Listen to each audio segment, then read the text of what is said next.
इ तो शुक्र मनावा की ढोड़ी के चौड़ाई ना पता आ ना तो गलती से कहीं बिल्ली के गहराई ना पे लगल तो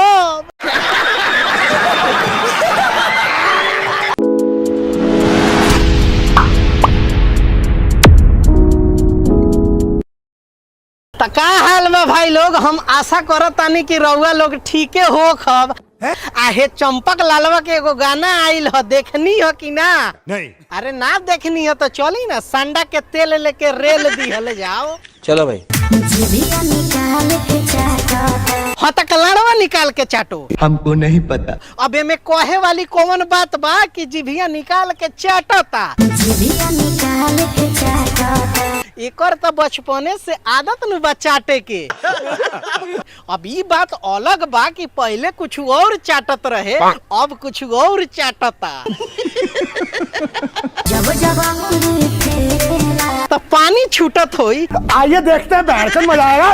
एकर बहिन चोदी सब ढके वाला चीज के देखावत या सोन। सही पकड़े हैं। आ लइका सोन से कहेले से कि कंट्रोल कर। अब ऐसन तगाड़ के देख के कंट्रोल कैसे होई? बात तो सही है। कंट्रोल।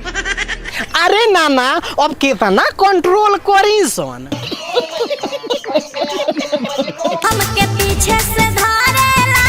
हम कहनी है ना कि एकर बचपने से बैक गियर के आदत बा।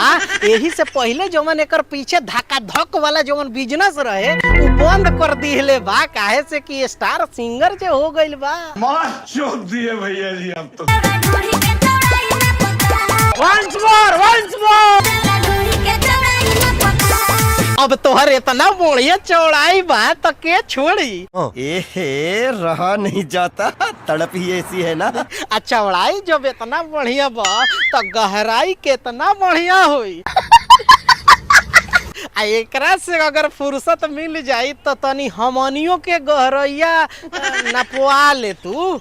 ना ना, अब तुहार मन होखे तब। हाँ ये कर लो पहले। तोहनी लोग के का लागत भाई लोग, गहराई नापे के बाकी ना? अरे बाप रे, ये तो धोती खोल रहा है।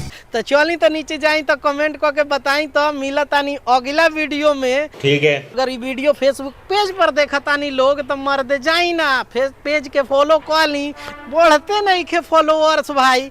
अगर यूट्यूब चैनल पर जाई तो चैनलवा के सब्सक्राइब कर ली। अभी ले साला 1000 सब्सक्राइबर ना भइल। गजब बेइज्जती है।